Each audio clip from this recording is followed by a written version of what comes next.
رک جاؤ، سکرول مت کرو۔ کبھی سوچا ہے کہ کچھ لوگ آپ کی خاموشی سے کیوں ڈرتے ہیں؟ یا کیوں آپ کی ایک چھوٹی سی کامیابی کچھ لوگوں کی نیندیں اڑا دیتی ہیں؟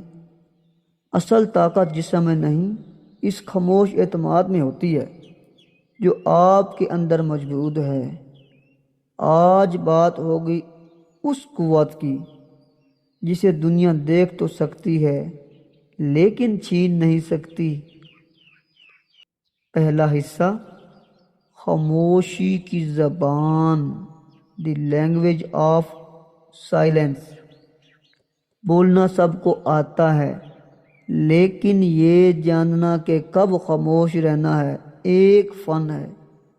جو لوگ ہر بات کا جواب دینا ضروری نہیں سمجھتے وہ اپنی توانائی بچا لیتے ہیں۔ جب آپ رد عمل، ری ایکشن دینا چھوڑ دیتے ہیں تو آپ سامنے والے کا وہ اختیار ختم کر دیتے ہیں جو وہ آپ کے جذبات پر رکھتا ہے۔ خاموشی کمزوری نہیں بلکہ اپنی شخصیت پر قابو پانے کا پہلا قدم ہو سکتی ہے۔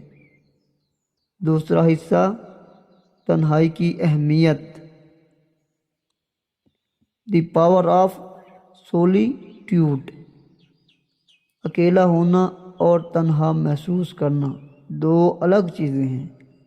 وہ افراد جو اپنی کمپنی سے لطف اندوز ہونا سیکھ لیتے ہیں انہیں کسی بیساکھی کی ضرورت نہیں پڑتی۔ تنہائی میں بیٹھ کر انسان خود سے وہ سوال پوچھ سکتا ہے جن کا جواب بھیڑ میں کبھی نہیں ملتا۔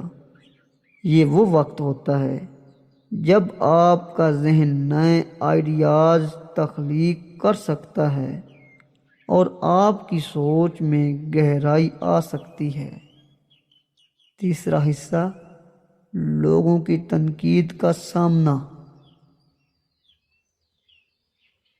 تنقید سے بچنے کا صرف ایک طریقہ یہ ہے کہ آپ کچھ نہ کریں، کچھ نہ بولیں اور کچھ نہ بنیں۔ لیکن اگر آپ کچھ بڑا کرنے کا ارادہ رکھتے ہیں تو تنقید کا سامنا کرنا پڑے گا۔ اہم یہ نہیں کہ لوگ کیا کہہ رہے ہیں، اہم یہ ہے کہ آپ اسے کتنا قریب لیتے ہیں۔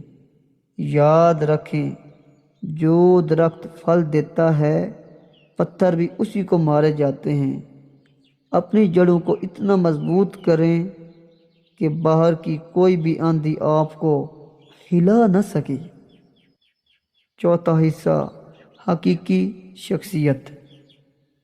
دنیا کی نقالی کرنے سے بہتر ہے کہ آپ اپنی اصلیت کو تسلیم کریں۔ جو شخص اپنی خامیوں اور خوبیوں کے ساتھ خود کو قبول کر لیتا ہے اسے دوسروں سے سرٹیفکیٹ لینے کی ضرورت نہیں رہتی۔ یہ خود اعتمادی ہی آپ کے چہرے پر وہ خاص چمک لاتی ہے جسے پیسے سے نہیں خریدا جا سکتا۔ اپنی قدر پہچانیں، کیونکہ جب تک آپ خود اپنی اہمیت تسلیم نہیں کریں گے یہ دنیا آپ کو وہ مقام نہیں دے گی جس کے آپ حقدار ہیں۔ اس بارے میں آپ کا کیا تجربہ ہے؟ کمنٹس میں ضرور بتائیں۔ میں ہوں وسیم سجاد، ملتے ہیں نیکسٹ ویڈیو میں۔ تب تک کے لیے مجھے دیجیے اجازت۔ اپنا ڈھیر سارا خیال رکھیے گا۔ جزاک اللہ خیر۔ اللہ حافظ۔